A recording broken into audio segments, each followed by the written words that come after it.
ความวิตกกังวลอดีตเป็นสิ่งที่ผ่านมาแล้วเป็นสิ่งที่เราบ่สามารถจะปิกปอกไปแก้ไขอย่างใดอาตมาภาพตอนเป็นละอ่อนนั้นได้ไปนั่งพอการ์ตูนเรื่องหนึ่ง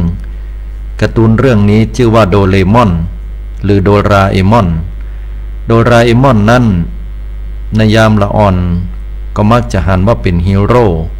ละอ่อนตั้งหลายจะเติบโตใหญ่หน้ากาบานมากับเรื่องเหล่านี้ซึ่งเป็นเรื่องที่กล่าวถึงตัวละครที่มีความหลากหลายในด้านของคาแรคเตอร์หรือว่าบุคลิกลักษณะอย่างโดเรมอนนี่ก็จะเป็นฮีโร่ในเรื่องของเครื่องไม้เครื่องมือทางวิทยาศาสตร์หนึ่งในจำนวนนั้นก็คือเรื่องของ Time Machine Time Machine น่ะเป็นลักษณะของเครื่องมือที่ปาให้ย้อนไปในอดีตไปปากับเหตุการณ์เรื่องราวต่างๆและสามารถที่จะแก้ไขเรื่องราวเหล่านั้นได้สิ่งเลวร้ายก็แก้ไขให้มันดีสิ่งใดที่มันดีก็ส่งเสริมให้ดียิ่งขึ้นไปอาตมาภาพก็มาคิดว่าโอ้ขย้อนไปในอดีตเนาะแต่ตอนนั้นนี่ย้อนไปในเรื่องของใครหันว่าอดีตเฮาเป็นอะไรยังอดีตชาติเฮาเป็นอะไรยังพ่องเฮาเป็นไผหน้าตาเป็นใดพ่อแม่เฮาเป็นอย่างใดเฮามีเปื้อนมีฝูงที่อยู่ที่อาศัยตั้งใดพ่องอันนี้เป็นกรรมคิดกรรมหันของละอ่อนสมัยตะก่อนแต่พออายุได้นักขึ้นมาจนถึงกระทั่งบัดเดี๋ยวนี้นั้นก็ได้ห้ำเฮียนศึกษาพระธรรมวินัยของพระพุทธเจ้าก็ได้รู้และเข้าใจว่าอ๋อเรื่องราวเหล่านั้นมันเป็นเพียงแค่บทการ์ตูนที่โลดแล่นไปตามกรรมคิดกรรมหันตามจินตนาการที่บ่มีขีดจำกัดแต่ว่าในโลกแห่งความเป็นจริงเฮาย่าอั้นบ่ได้เฮาบ่สามารถย้อนไปในอดีตไปแก้ไขสิ่งต่างๆเหล่านั้นได้เลย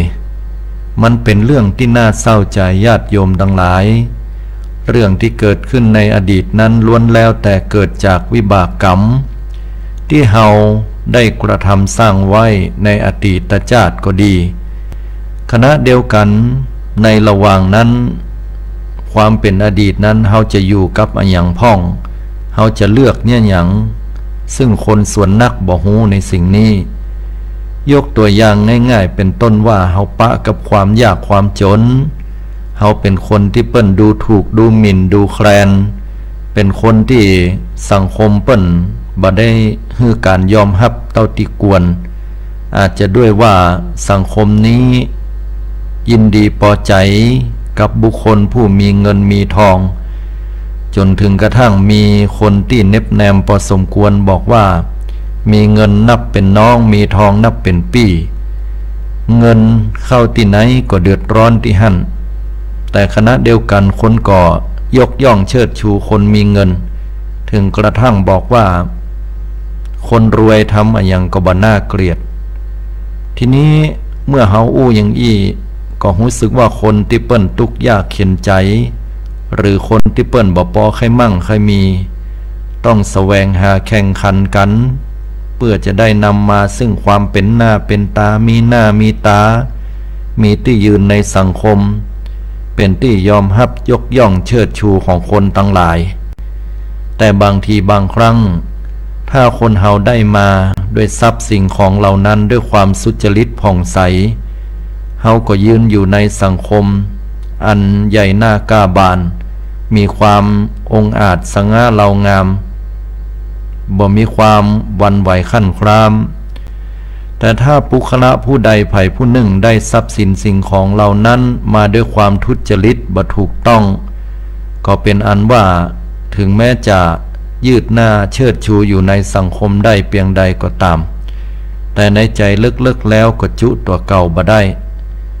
ฉะนั้นแล้วการที่เฮาหวังจะร่ำรวยมันบ่ใช่ความผิด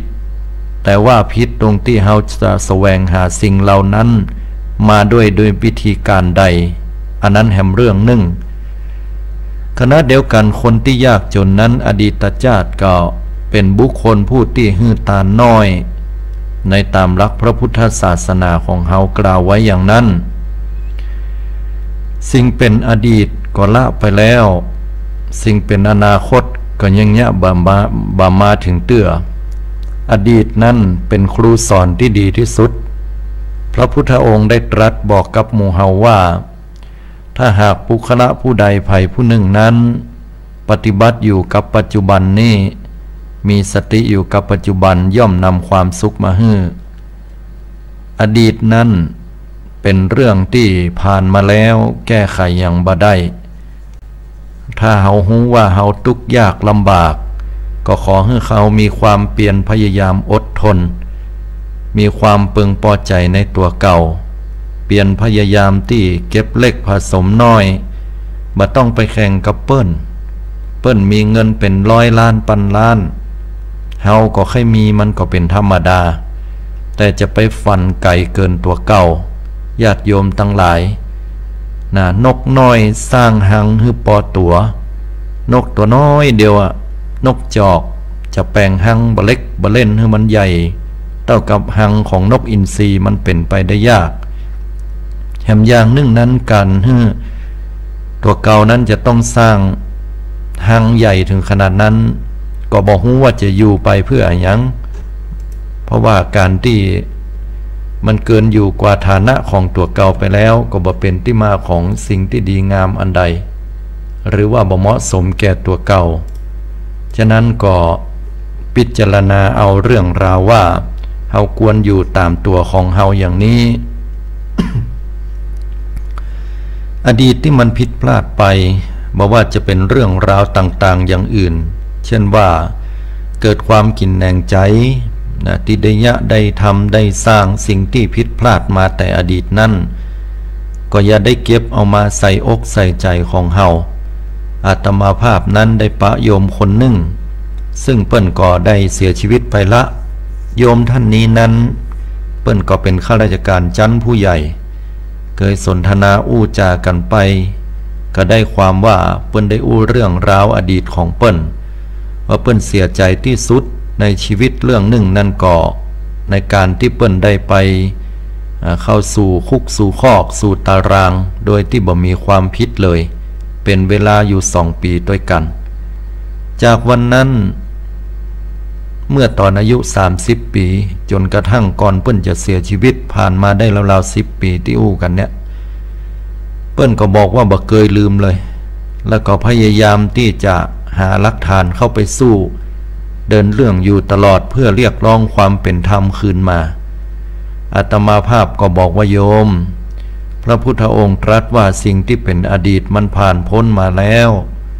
การที่เราจะแก้ไขสิ่งเหล่านั้นบ่ว่าจะเป็นเรื่องของลาภยศบ่ว่าจะเป็นชื่อเสียงบ่ว่าจะเป็นเงินทอง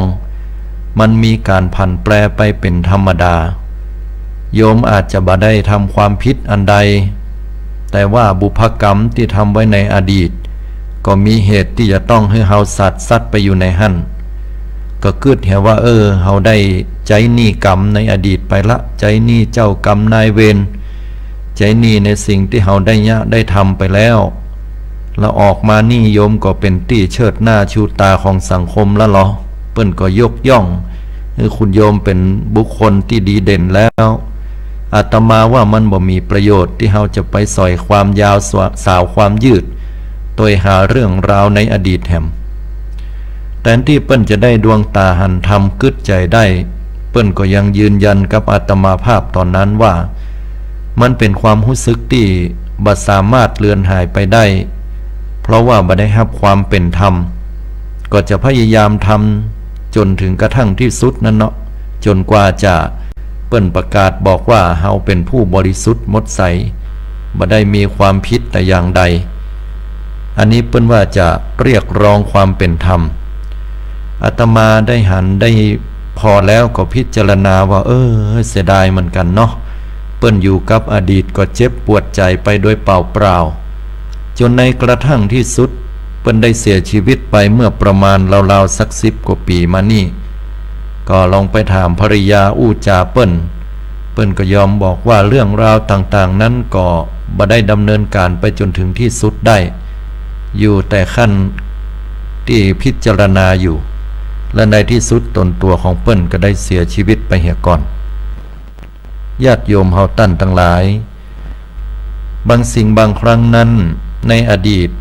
บอกว่าเฮาจะผิดแต่ก็ตามบ่ผิดก็ตาม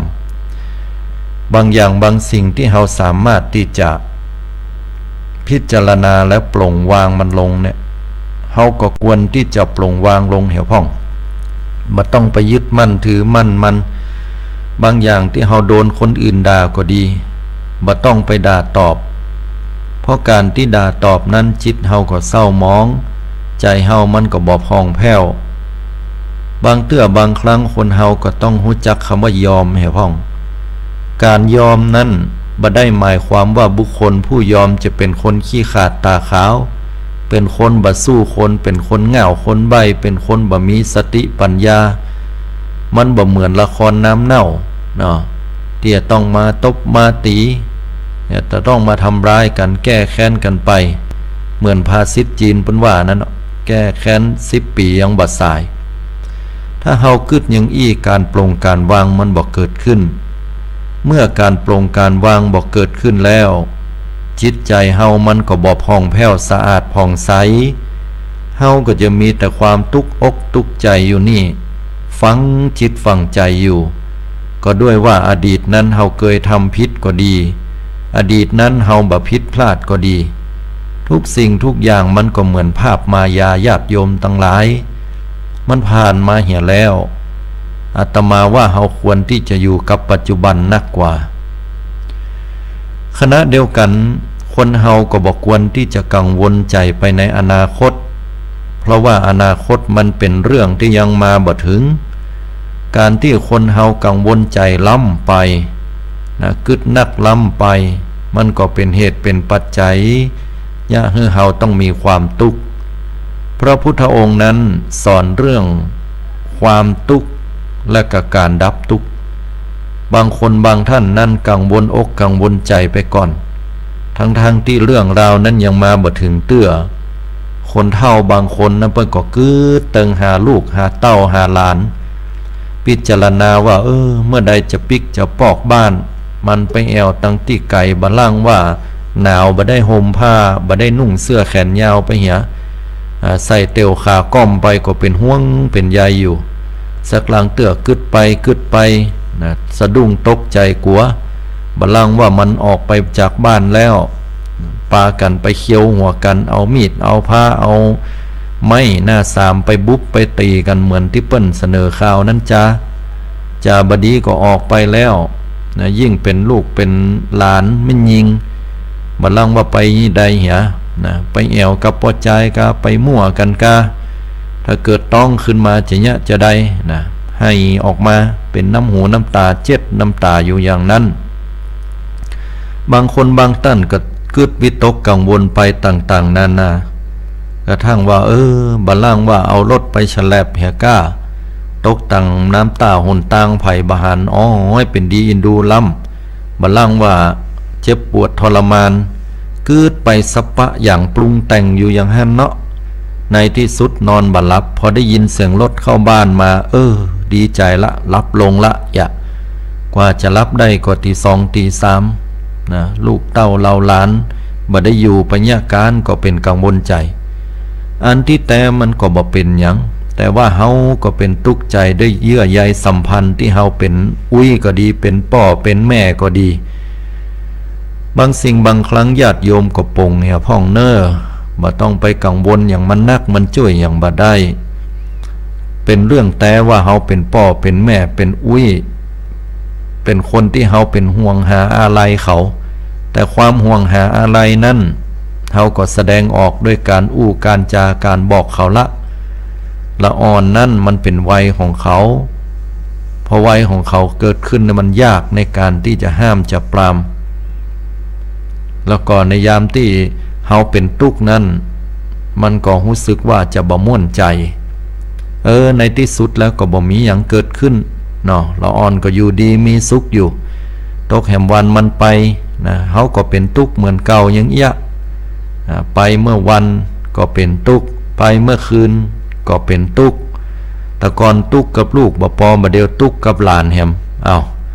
หลานมีลูกขึ้นมาเฮามีเหลนเป็นอุ้ยเป็นมอนละมอนก็มาตุกกับเหลนแฮมกำหนึ่งนั่นก็เป็นอันว่าแบกตุกไว้ด้วยความลำเคียนความลำบากใจเพราะนั้นปลงวางก้อยปล่อยก้อยปดก้อยปลงก้อยวางลงก็กึดเหี่ยพ่องว่าจังมันเตอะบอกในที่สุดมาเป็นที่เรียบร้อยแล้วคนเฮามันบอกฟังก็บอกฮู้จะไปว่าอย่างใดวันหน้าวันตาประสบการณ์เหล่านี้ก็จะเป็นครูสอนเขาคนเดียวเฮาว่าอย่างเขาบ่ได้สำนึกบ่ได้กึดวันหน้าเขาก็จะกึดอย่างเฮาสัตว์โลกมันก็เป็นไปตามกรรมเฮาก็เป็นอุ้ยก็ดีเป็นพ่อเป็นแม่ก็ดีบางเตื้อเฮาเลี้ยงชีวิตเขาได้แต่เฮาเลี้ยงใจเขาบ่ได้จิตใจเขามันอยากไปมันใครไปมันใครหันใครพอใครมีมันก็ใครไปแอวตามวัยของมันเต็มว่าเฮาจะล็อกประตูตั้งนอกมันเปิดหน้าต่างกระโดดลงไปแล้วมันตึงไปแอวจะได้มันก็ตึงไปแอวก็เป็นปัญหาที่เกิดขึ้นอย่างเข้าใจญาติโยมเหมือนกันขณะเดียวกันยังลูกยังเต้าพ้นวัยที่จะแอวละก็ไปยะการยะงานแทนที่ว่าเขาเข้ากะเฮาก็สบายใจรับไปเตอะเขาใหญ่ละนะโป่งว่างเหี่ยพ่องก็บอกกึดอันสปะว่ากึดมันบ่ได้รับได้นอนมันจะเป็นลมเป็นแรงก่อค่ำคืนมามันจะกินข้าวกับอย่างโรงงานเปิ้นจะให้ยุดพ่องก่อจาบดียืนนักลำไปก็จะเจ็บหัวเข่าเจ็บหลังเจ็บเอวกะคนเฒ่าก็มากึดอยู่อย่างนั้นก็เป็นตุกแหมะก็เป็นปลาหื้อสุขภาพร่างกายเสียสุขภาพร่างกายแย่ไปตัวปงวางกับญาติโยมตั้งหลายจะมันอย่างชีวิตคนเฮาชีวิตหนึ่งเนี่ยมันเกิดมาเวลามันสั้นนักเฮาบอกควรอยู่กับอนาคตจนเกินไปอนาคตคือการวาดฝันพอลูกเจาะเมาะเข้ามาบ้านมันเป็นอย่างสักอย่างเฮาประกึดว่าปุ๊ลูกพอนอนอยู่โรงยาปุระมันคนละเรื่องกันเลยแล้วมันก็ช่วยอย่างบ่ได้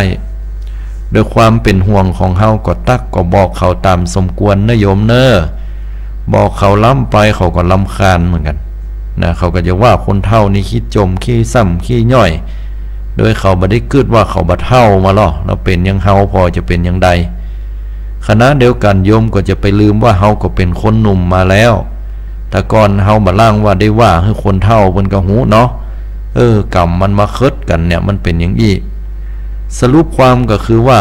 ถ้าบอกว่าจะเป็นวัยรุ่นก็ดีวัยทำงานกลางคนก็ดีหรือว่าคนเฒ่าคนแก่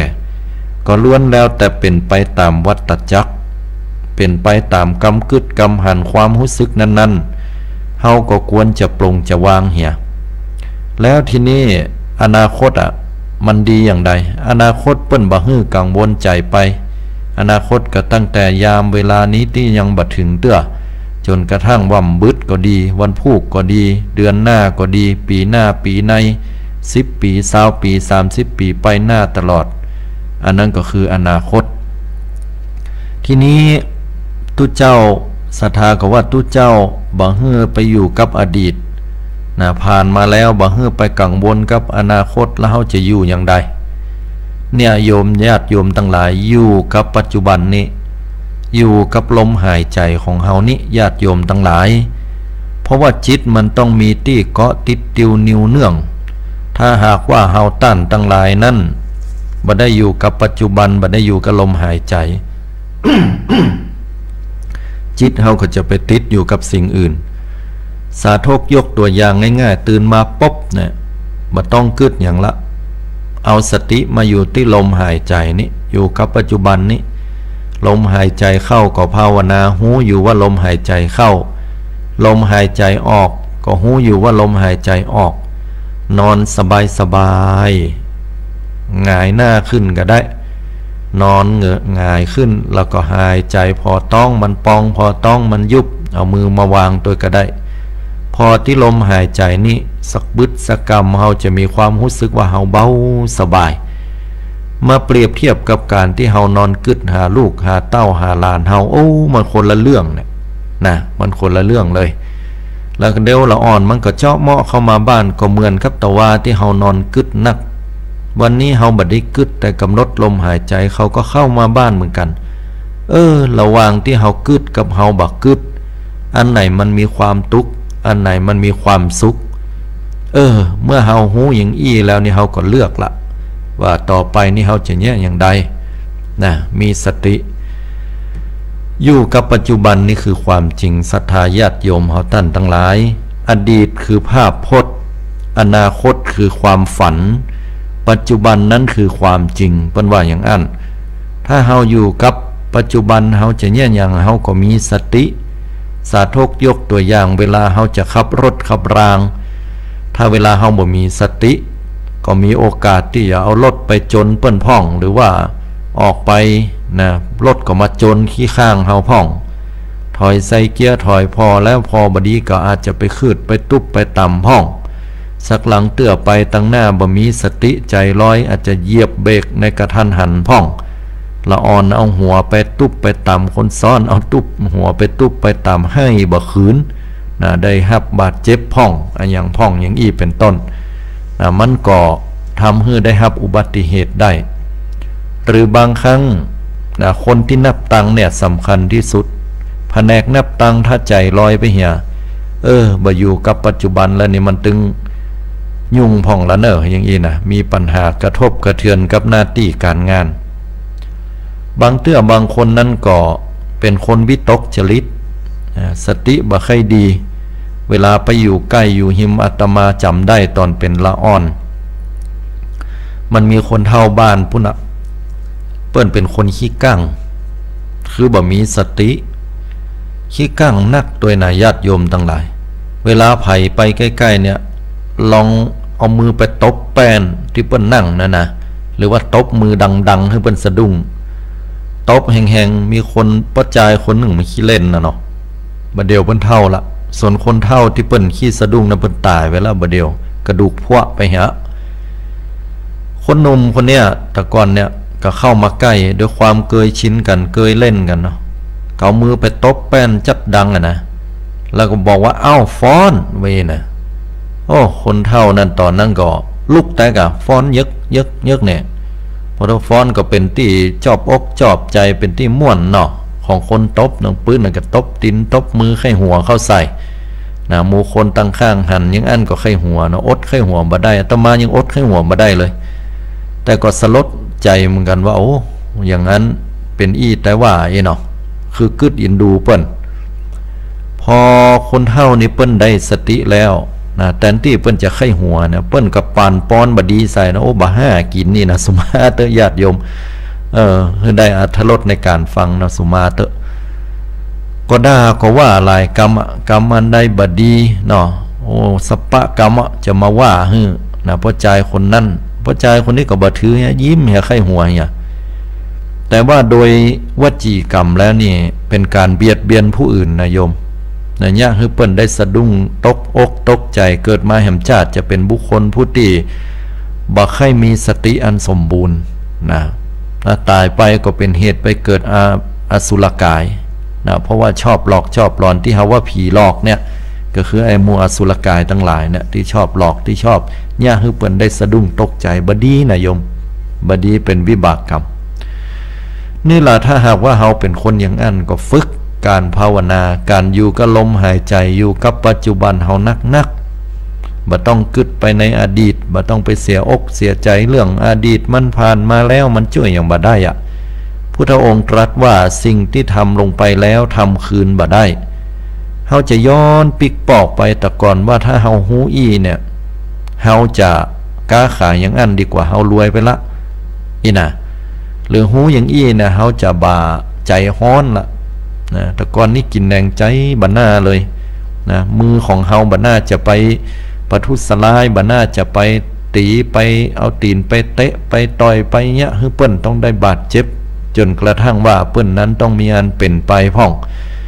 เต็มภัยบ่ฮู้เฮาก็รู้สึกว่ามันกาอกกาใจอยู่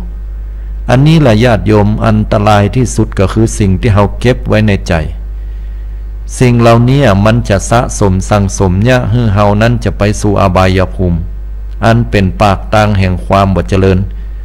นั่นก็ได้แก่หม้อนรกผีเพศอสุรกายและสัตว์ดิลฉานเป็นเหตุไปเกิดหั่นยามใดที่เฮาเนี่ยหยั่งลงไปด้วยความโกรธความเกลียดเป็นคนมีความโกรธเป็นเจ้าบ้านอยู่ในใจนะเป็นเหตุเป็นปัจจัยให้ไปเกิดไปลงอยู่หม้อนรกได้ยามใดที่เฮามีความขี้โลภตัณหานักล้ำไปอย่างก็โลภโมโทสันบ่เอื้อเฟื้อต่อสังคมบ่เอื้อลูกต่อเต้าต่อพ่อต่อแม่บ่เอื้อเฟื้อต่อสามีภรรยาคนรอบข้างบ่เอื้อเฟื้อต่อเพื่อนต่อฝูงตามสมควรแก่เฮาจะยะได้นั่นคิดจิคิดจำเหี่ยนี่อันนี้ก็สะสมโลภะบ่ปอ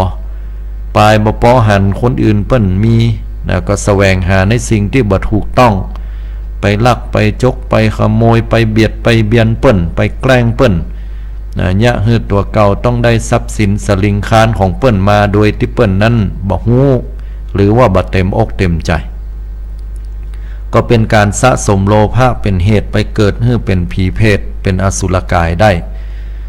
บุคละผู้ใดไผผู้หนึ่งอยู่อย่างเป็นบุคคลผู้บ่มีสติขาดการใคร่ครวญพิจารณาชอบฮือจิตฮือใจมันลอยล่องไปตามอารมณ์ตามเหตุบ่เคยคิดที่จะฝึกให้อยู่กับปัจจุบันในหน้าที่การงานนั้นๆหรือลมหายใจเลยก็เป็นเหตุเป็นปัจจัยจะให้ไปเกิดในภพภูมิที่ห้องว่าสัตว์เดรัจฉาน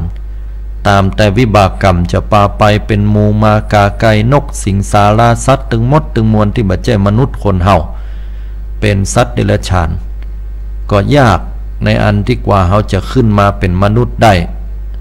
ฉะนั้นแล้วการที่เฮาเกิดเป็นมนุษย์เนี่ยแม้แต่พระสงฆ์องค์เจ้าก็ตามที่เปิ้นอยู่พระสงฆ์องค์เนนเนี่ยอยู่วัดอยู่วาเปิ้นเลยพุทธองค์บอกว่าให้อยู่กับปัจจุบันให้อยู่กับลมหายใจดูก่อนภิกษุทั้งหลายเจโตวิมุตติอันบุคคลกระทำแล้วทำให้เกิดเป็นความคล่องแล้วกระทำบ่อยแล้วนะย่อมมีบุญมีอานิสงส์อันนักจะกล่าวไปใหญ่ว่าจะกระทำเพียงแค่ลัดนิ้วมือเดียวอันเนี้ยคือหมายความว่าถ้าเฮาเจริญเมตตาเจโตวิมุตติเมตตาที่เกิดจากใจของเฮาเนี่ยด้วยความหลุดพ้นด้วยความที่บ่ถือโทษโกรธไผแผ่เมตตาไปได้พระพุทธองค์บอกว่าตุเจ้าพระเนนนั้นอยู่อย่างบ่ปราศจากฌานบริโภคก้อนเข้าของญาติโยมพุทธบริษัทโดยบ่เสียเปล่าอาตมาเองได้หูอย่างอีกก็พยายามที่จะปฏิบัติตามคำสอนของพระพุทธเจ้าและเชื่อเหลือเกินว่าพระสงฆ์องค์เจ้าครูบาอาจารย์ที่เปิ้นเจริญเมตตาอยู่นั้นก็ถือว่าบริโภคก้อนเข้าของญาติโยมบ่เสียเปล่าญาติโยมทั้งหลายแม้ญาติโยมเองก็ตามถ้าเฮาเจริญเมตตาเจโตวิมุตติอยู่จิตของเฮาผ่องใสใจผ่องแผ้วกำหนดลมหายใจให้มันสงบมอกสักกำเดี๋ยวเนี่ยเต้าจางกระดิกหูงูแลบลิ้นเนี่ยโอ้อันนี้ส่งผลบุญนักขึ้นชื่อว่าเกิดมาแล้วบ่เสียชาติเกิดแห่งความเป็นมนุษย์คนเฮาบ่ฮู้ว่าญาติโยมทั้งหลายนั่งภาวนาก็ไข้หัวเหี้ยคิกคอกเป็นเรื่องของคนเฒ่าไปวัดซึ่งมันเป็นเรื่องที่สำคัญที่สุดที่เฮาต้องอยู่กับปัจจุบันวงการแพทย์ได้พิสูจน์แล้วบอกว่าถ้าคนเฮามันทำสมาธิบ่อยๆนั้นก็เป็นเหตุเป็นปัจจัยให้เฮานั้นห่างไกลจากโรคอัลไซเมอร์แปลว่าโรคความจำเสื่อมคนเฒ่าคนแก่เฮาก็เหมือนกันกลัวที่สุดคือกลัวโรคความจำเสื่อมถ้าหากว่าความจำเสื่อมขั้นไหนนะที่จะยากให้เฮาลำบากที่สุดนั่นก็ในยามใดก็ตามที่เฮาปิกปอกบ้านตัวเก่าจำตังปิกบ้านบ่ได้อันนั้นน่ะแสดงว่าอาการเริ่มมานักละแต่ถ้าลืมขัดแจพ่องนะลืมนั้นลืมนี้ลืมปิดประตูหน้าต่างลืมวันที่เปิ้นนัดหมายพ่องอย่างพ่องอันนี้ก็ยังบ่ถือว่าเป็นโรคอัลไซเมอร์ขนาดนั้นนะก็ถือว่าเป็นเรื่องธรรมดาปกติทางพุทธศาสนาก็บอกไว้ว่าสัญญาเป็นของบ่เที่ยงนะมันหูความเงี่ยงไปมาคือลืมได้จำได้เป็นเรื่องปกติอันนี้บ่ต้องไปกังวลบางคนเนี่ยออกจากบ้านมาแล้วนะลืมปิดไฟเนาะตายละข้าเป็นโรคอัลไซเมอร์เฮียก้ากังวลใจมันก็บ่ขนาดนั้นโยมยามใดที่เฮาบ่ลืมตางปิกบ้านก็เป็นอันใจได้อยู่ แต่ขณะเดียวกันเฮาลองมาเพิ่มสติของเฮาฝึกอยู่ลมหายใจนี่มันเวลาเดินก็ให้มีสติกับฝ่าเท้าเดินไปตั้งหน้าตีนซ้ายตีนขวากำหนดในใจขวาซ้ายขวาซ้ายว่าไปหรือหูอาการเดินนั้นมันก็เป็นเหตุเป็นปัจจัยให้เฮาเรียกว่าปฏิบัติธรรมไปตัวแล้วมีสติหูขณะเดินตัวมันก็ดีนะโยมอาตมาว่าละทำให้เฮาเนี่ยให้เฮานั้นมีสตินักขึ้นบ่เป็นคนขี้หลงขี้ลืมแหมละมันช่วยได้แต่เนอะโยมเฮ้ยนะยักษ์สมองเฮาก็เพิ่มขึ้นมาได้ความจำก็ดีขึ้นกว่าเก่านักบ่ต้องไปกังวลในเรื่องเหตุปัจจัยภายนอกนักลำไปถ้าเฮาอยู่กับปัจจุบันอยู่กับตนกับตัวเฮานี่โอ้ความสุขมันมีแต่ถ้าเฮาส่งจิตออกนอกไปหาคนนั้นไปหาลูกหาเต้าหาหลานหาเพื่อนหาแฟนหาหน้าที่การงานจนนักล้ำไปมันก็เป็นทุกข์อยู่กับตัวเฮาอย่าพ่องอยู่กับกายกับใจที่นี่มันจะมีความสุขขึ้นมาได้เนาะญาติโยมเฮาตั้นตั้งหลายฉะนั้นแล้วเนี่ยอย่างก็ตามที่มันเป็นอดีตผ่านไปแล้วบ่ต้องเอามากึดนักอดีตมันมีประโยชน์อยู่อย่างเดียวคือเป็นประสบการณ์เป็นครูสอนเฮา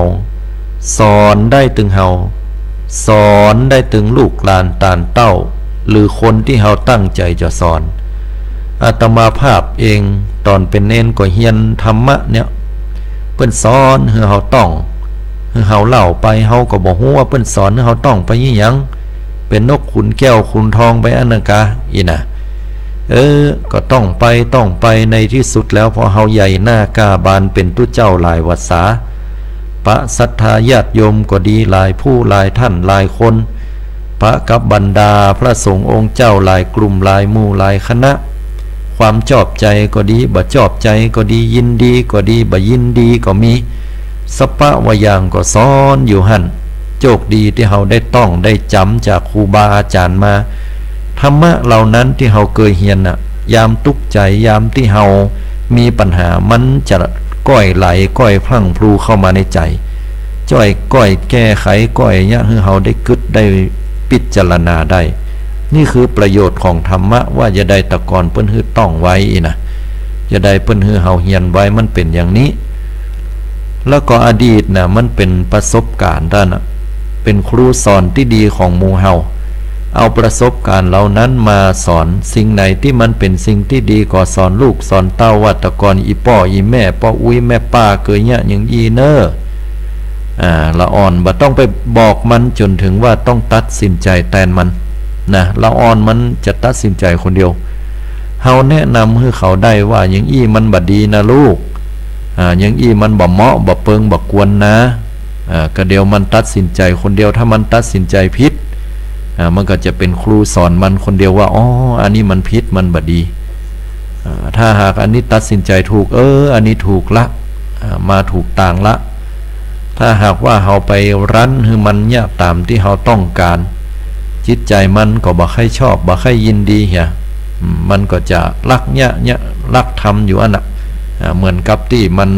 ได้อยู่ในบ้านเฮาล็อกขะแจตั้งนอกมันเปิดหน้าต่างสดหนีไปแอวนะเนาะอย่างเดียวกันนะเนาะทีนี้แก้ไขคนอื่นบ่ได้เฮาก็มาแก้ไขที่ตัวเก่าของเฮานี่ญาติโยมง่ายที่สุดการที่เฮาจะฮื้อลูกฮื้อเต้าฮื้อเปื้อนมิตรแก้วสหายคำฮื้อป่อฮื้อแม่เหมือนใจเฮาเปิ้นบ่เหมือนนะ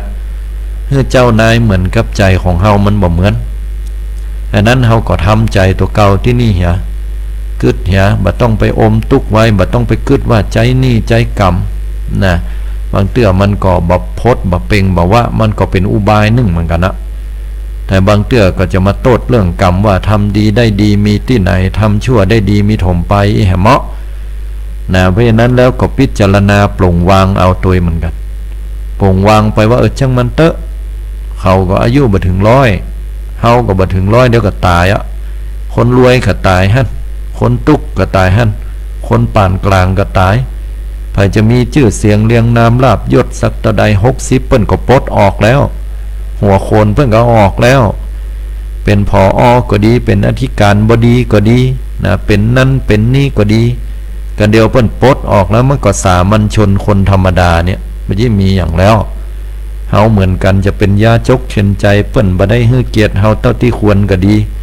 อาจหันว่าเฮาทุกข์เฮายากเฮาจนเท่าชะแลแก่ชรามาก็ไปตบหลังตบไหล่กันได้มันเป็นผอเฮาเป็นเจ้าหน้าก็เต้ากันละกำนั้นเนี่ยญาติโยมทั้งหลายในที่สุดเฮาก็ต้องจากกันที่เพลิงเชิงตะกอน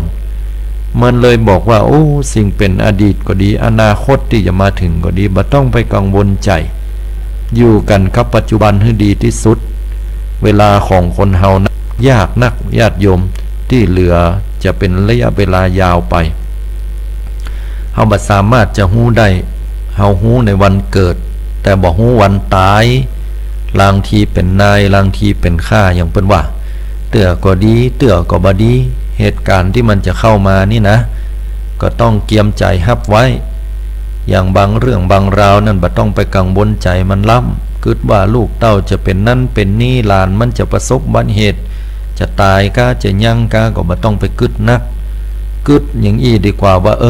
สักวันหนึ่งคนเฮามันก็จะต้องปัดจองพลากกันไปเฮาจะเกียมอกเกียมใจไว้ว่าถ้าบ่เฮาก็เขาจะต้องจากกันไปวันใดวันหนึ่ง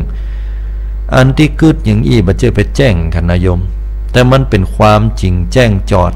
ที่พระพุทธองค์ได้ตรัสไว้อย่างนั้นโยมว่าแต่ก็คนเฮาเกิดมาแล้วมันก็ต้องตายเหมือนกันหมดต้องปัดต้องพรากจากของฮักของชอบใจทั้งนั้นอาตมาบ่หันภัยเกิดมาแล้วนี่บัดตายหรอ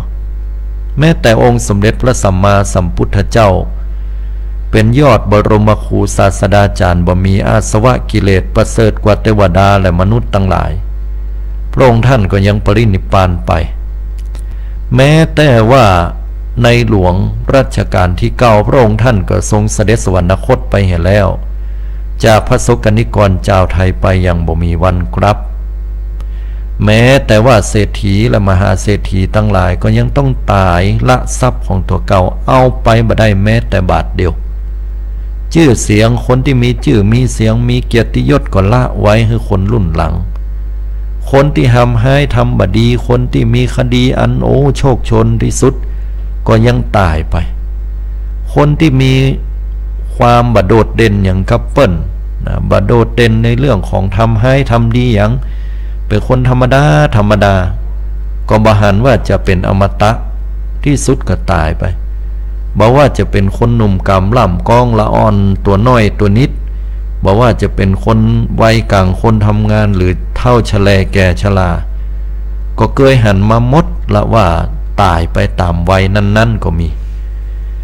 ในเมื่อเป็นอย่างอี้ก็ปลงวางทญาติโยมทั้งหลายกึดเห็นว่าสักวันหนึ่งเฮาก็ต้องจากต้องพลากกันไปแปลงใจแห่พ่องเมื่อถึงยามนั้นมาเฮาจะบ่ได้ให้ล้ำไปจะบ่ได้เสียอกเสียใจจนล้ำไปเพราะเฮาเกียมใจไว้พ่องฉะนั้นเรื่องอะไรอย่างก็ตามที่เกิดขึ้นให้อยู่กับปัจจุบันดีกว่าทำวันนี้ให้ดีที่สุดยิ้มให้กับตัวเก่าให้นักยิ้มให้คนรอบข้างนักเฮาจะได้รอยยิ้มคืนมาเฮายิ้มอย่างมีเล่ห์ในคนเพิ่นถึงสัมผัสได้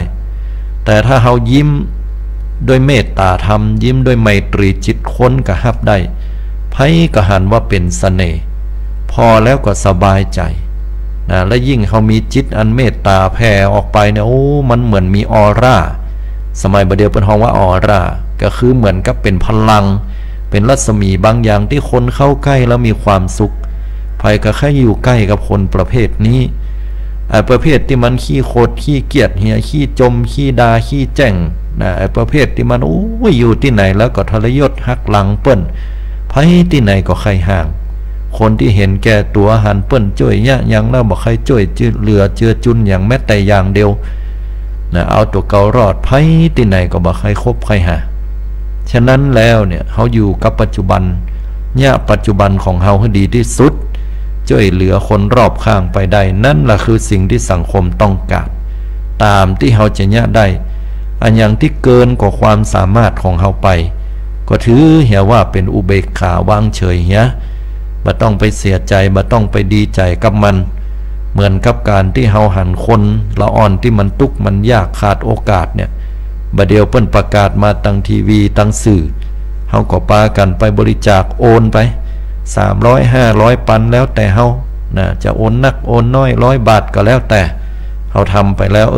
ละอ่อนคนนั้นก็ยังทุกข์ยังยากอยู่ก็ต้องถือเป็นอุเบกขาวางเฉยเฮียจะไปตุกใจกับเขาล่ำบางเตื้อกะหันมีประสบภัยต่างญี่ปุ่นพ่องต่างประเทศคนตายเป็นเบื่อกับอินดูสงสารแต่ขณะเดียวกันเฮาก็ต้องถืออุเบกขาเฮียว่าเฮาไปช่วยอย่างเปิ้นบ่ได้เฮาก็ปอเฮาอยู่ปอเฮาอย่างอี้เปิ้นก็อยู่ของเปิ้นก็ปอเปิ้นอย่างอันได้แต่ส่งกำลังอกกำลังใจปรารถนาดีไปให้เปิ้นอันนั้นเป็นสิ่งที่ดีเนาะเอาละญาติโยมทั้งหลายตอนนี้ก็เหลือเวลาแห่งประมาณ13 นาทีเจริญปอนโยมได้โทรเข้ามาในรายการว่าวันนี้เป็นอย่างใดพ่องนะฟังแล้วม่วนงันสันเล่าก็มีกำท่องกำทามาอย่างพ่อง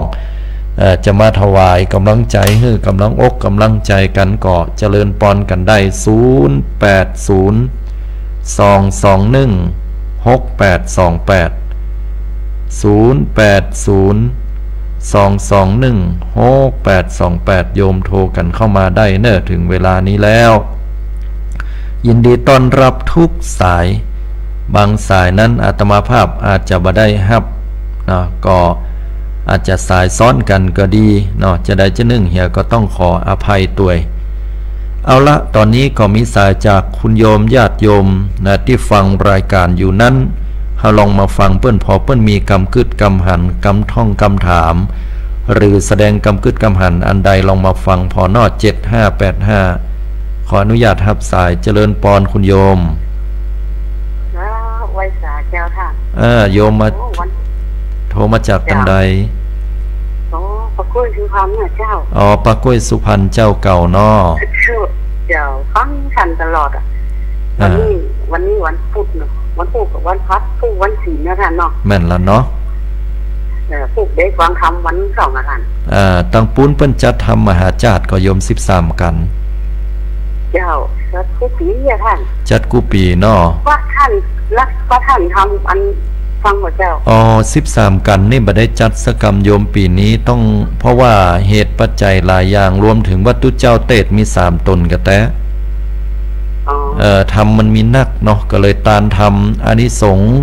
พังพัตติดพ่องอานิสงส์100 กระทงพ่องอย่างนี้นะอันนี้ก็เตศอยู่ก็แต่ก็บละหีดประเวณีเก่าก็ยังทำเตศทำก็มีอยู่แต่ว่าอาจจะน้อยลงมาหน่อยแล้วก็มีการประกวดเจดีย์ทรงเจดีย์ทรายใช่ละเนาะฟังธรรมใช่ละวันนี้เราฟังธรรมเราตัวเปิ่นเนี่ยฟังกุปีตัวเปิ่นนี่นะดีละเจ้าวันนี้ฟังธรรมเป็นไดโยมโอ้ดีเจ้าสันเทศดีเจ้าเข้าใจดีในติดสติเตือนใจท่านเนาะอนุโมทนาตัวแต่เนาะเจริญปอนไปดีละอันนี้ญาติโยมฟังแต่เลยอาตมาเข้าใจทุกครั้งเลยเนาะข้างมาโซตลอดทำตั้งเดียวนี่นะข้างดีอยู่ก็คำเดียววิจิตกันข้าครูวิจิตศรีดาพรออกเนาะก็จะได้ฟังเปิ้นต่อเนาะยาวฟังต่อดีละมือกับฟังเข้างกอย่างนี้ค่ะดีละตามเวลาสมควรอนุโมทนาโยมจ้าไว้สาธุเจริญปอนอนุโมทนากับคุณโยมตังปากกล้วยสุพรรณอันนี้เปิ้นฟังประจำเนาะในรายการธรรมะก็เดี๋ยวเสร็จจากนี้ก็จะได้ฟังท่านพระครูวิสิทธิ์ศรีลาภรณ์ดีละโยมเฮ้ยทุกตนทุกองค์ที่เปิ้นมาเทศมาบรรยายให้ฟังเตอะโยมบอกว่าภัยก็ตามนะสิ่งไหนที่เป็นคติเตือนใจที่ดีเฮาฟังสิ่งไหนเป็นกรรมที่บ่ดีเฮาก็บ่ฟังนะกรรมแจ้งกรรมด่าหลีกเลี่ยงไปให้มันบ่ม่วนใจเนาะขออนุญาตรับสาย9298เนาะเจริญปอนในสการเจ้าท่านแม่เขาฟังอยู่โทรมาจากตังใดโยมปากร้องน้ำดิบเจ้าปากร้องน้ำดิบอนุโมทนาบุญกินบุญตานบุญการที่เฮาได้ฟังธรรมเนาะมันก็ม่วนใจนะท่านเนาะเจ้า ดี ละอ่อ นะ นบ่เดียวว่าลูกเปิ้นลูกตัวเนาะเลี้ยงได้ก็ตัวใจเลี้ยงมาได้นะกะท่าน แม่นนะแต่ก็โอ้ เจ้า มัน เจ้า กู้ยากเหมือนกันได้กับละอ่อนก็ดีอย่างก็ดีนั่นน่ะ เจ้า แล้วอืม เป็นกำลังใจท่านเนอะ อนุโมทนาสาธุเช่นเดียวกันนะโยมนะ เจ้ามานั่งประการเจ้า เจริญปอนอันนี้โยมเปิ้นก็โทรมาให้กำลังใจแสดงกำกึดกำหันเนาะบอกว่าลูกเปิ้นลูกตัวเปิ้นว่านะมันก็แท้เนาะเฮาเลี้ยงเขาได้ก็ตัวใจเลี้ยงบ่ได้ไปอย่างนั้นแต่เฮาถึงแม้ว่าเฮาเลี้ยงเขาด้วยใจบ่ได้นะแต่เฮาก็พยายามเอาคำสั่งคำสอนที่ดีๆอาตมาเชื่อว่าเวลานี้เฮาอาจจะเลี้ยงใจเขาบ่ได้ แต่วันหน้าเฮาจะเลี้ยงใจเขาได้ต้องอาศัยระยะเวลาเห็นน้อยเนาะเหมือนลำไยนั่นก็โยมปลูกวันนี้อาจจะไม่ได้กินวันนี้ต้องหดน้ำหดหนองต้องตัดหญ้าใส่ปุ๋ยต้องกำจัดวัชพืชพ่นฮอร์โมนมันเนาะกว่าจะได้เนี่ยปลูกมาต้นหนึ่งบางเตื้อมาต่ำกว่า5 ปี5 ปี10 ปีขึ้นไปบ่นะจะได้ผลผลิตที่ดีอันนั้นก็ต้องอดเอาลูกหลานตานเต้าเฮาอยู่ในช่วงวัยใดถ้ามันอยู่ในวัยรุ่นอันนี้ก็ต้องทำใจน้อยถ้าหากว่าใหญ่ขึ้นมาน้อยเลยวัยรุ่นก็ยังกินเหล้าอยู่ก็ต้องทำใจให้น้อยตกลูกได้เมียได้ผัวไปแล้วก็ยังแควนน้อยก็ดีขึ้นมานะก็ถ้าลูกเต้าเราหลานมีความกตัญญูกตเวทีมีกำกึดกำอ่านให้พ่องก็ดูแลพ่อกอยเอาอกเอาใจพ่อแม่อันนี้ก็ถือว่าเป็นความโชคดีเป็นบุญของโยมเขาละที่ได้รับการดูแลจากลูกตากเต้าอีพ่ออีแม่จะกินอันยังจะเนี่ยอันยังนะเอาอกเอาใจพ่อแม่เขาก็ได้บุญเฮาก็สบายใจจะเนี่ยยังก็เอาเตอะจะเนี่ยยังจะทำยังบ่มีก็ขอให้บอกอีนะดีแต่บางคนบางท่านก็ลูกเต้าเราหลานบ่มาพอเหียเลยก็น่าเศร้าใจจะได้เหี้ยก็ตามญาติโยมทั้งหลายก็ปรุงก็วางเหี่ยวพ่องเนาะอันนี้ก็น่าหันอกหันใจตั้งคนเฒ่าคนแก่นะลูกหลานตานเต้าก็แวะเวียนมาพอมาแอวมาใจเปิ้นเหี่ยวพ่องใครได้ยินดังนี้ก็ขอให้ได้เกิดหานะตั้งคนเฒ่าคนแก่พ่อแม่หมู่เฮาตัวเหมือนกันเป็นแห่งมุมมองหนึ่งเนาะโทรเข้ามาได้อยู่เนอะ080-221-6828เนาะ080-221-6828อาตมาภาพก็ จะมาปะกับญาติโยมในช่วงเวลานี้แล้วก็ในยามค่ำเมื่อคืนโดยเมื่อคืนนี้ก็ในรายการมองข่าวสารผ่านแสงธรรมช่วงเวลา20:00 นถึง4:00 นของวันพุธค่ำคืนวันพุธทุกๆวันพุธปาอาตมาภาพ20:00 นถึง4:00 นก็จะได้นำเอาข่าวสารเหตุการณ์ปัจจุบันที่เกิดขึ้นตามสื่อต่างๆเนี่ยมามาจาประกอบกับหลักธรรมคำสอนของพุทธเจ้าว่าเหตุการณ์เกิดขึ้นพอขาดอะไรยังมากึดมาวิเคราะห์กันพอมาเล่ามาให้ศรัทธาเป็นเหตุการณ์เป็นเรื่องราวแต่ที่เป็นคติเตือนใจอันบ่มีเจตนาที่จะไปลบลู่ดูหมิ่นหรือซ้ำเติมผู้ที่เป็นประสบเหตุอยู่แต่อย่างใดเป็นไปเพื่อการศึกษาเป็นไปเพื่อการเรียนรู้ศึกษาชีวิตของคนเฮาเรียนรู้หลักธรรมะอันนี้คือวัตถุประสงค์เพื่อจะนำป่าให้ศรัทธาญาติโยมเจ้าข้าทั้งหลายและสังคมปัจจุบันสังคมโลกมีความผาสุกเกิดขึ้นเพราะฉะนั้นติดตามฟังกันได้20:00 นถึง4:00 นคืนนี้เนาะทางสถานีวิทยุของสถานีวิทยุเพื่อการศึกษาพระพุทธศาสนาและวัฒนธรรมคลื่น FM 104.50 เมกะเฮิรตซ์วัดฝ่ายหินได้เนาะเอาละศรัทธาญาติโยมเฮาตั้นทั้งหลายก็คงมาสู่ช่วงท้ายรายการในวันนี้อาตมาภาพก็ขออำนวยอวยพรขออ้างเอากุลของพระรัตนแก้วเจ้าตั้ง3ประการมีพระพุทธเจ้าพระธรรมเจ้าพระสังฆเจ้าครูบาอาจารย์เจ้าตั้งหลายก็ขอให้ได้ปกปักรักษาญาติโยมทุกท่านให้ท่านทั้งหลายได้คลายจากความกังวลใจความบ่ม่วนอกบ่ม่วนใจให้ได้เป่งให้ได้วะใ เพื่อได้ปันสว่างแจ้งปัญหาหนี้สินที่รุมเร้าก็ขอเฮือก้อยๆแก้ไปและแก้ไขเฮือที่สุดมดเสี่ยงหายไปประกอบกับเฮือตั้นทั้งหลายนั้นมาดแม้นว่ามีคนอาฆาตมาดร้ายบ่หวังดีอยู่ก็ขอเฮือพ่ายแพ้ไปในที่สุดเฮือคนเหล่านั้นกลับกลายกึดใจได้ปิกปอกมาเป็นมิตรแก้วสหายคำตลอดจนถึงว่าปัญหาสุขภาพที่รุมเร้าอยู่ก็ขอให้ปันไม้ปันแควนตั้งนี้ไปให้ตั้งใจดูแลสุขภาพก็จะเป็นเหตุให้โยมสบายได้ตึงกายตึงใจที่สำคัญไปลืมการปฏิบัติธรรมและขอให้ท่านทั้งหลายอยู่ด้วยลมหายใจกับปัจจุบันนี้ขอความผาสุกวิหารธรรมบังเกิดแด่ศรัทธาญาติโยมเจริญด้วยอายุวันนะสุขภละปฏิภาณธนสารสมบัติคุณสารสมบัติธรรมสารสมบัติคิดสิ่งหนึ่งประการใดอันเป็นไปโดยชอบประกอบโดยธรรมขอให้พลันสำเร็จและพลันสำเร็จจงทุกประการที่สุดให้ได้ดวงตาหันธรรมถึงฝั่งแห่งพระนิพพานขององค์สมเด็จพระสัมมาสัมพุทธเจ้าทุกท่านทุกคนวันนี้อาตมาภาพท่านอนาลัยอนาลโยได้นำเอารายการใต้ห่ม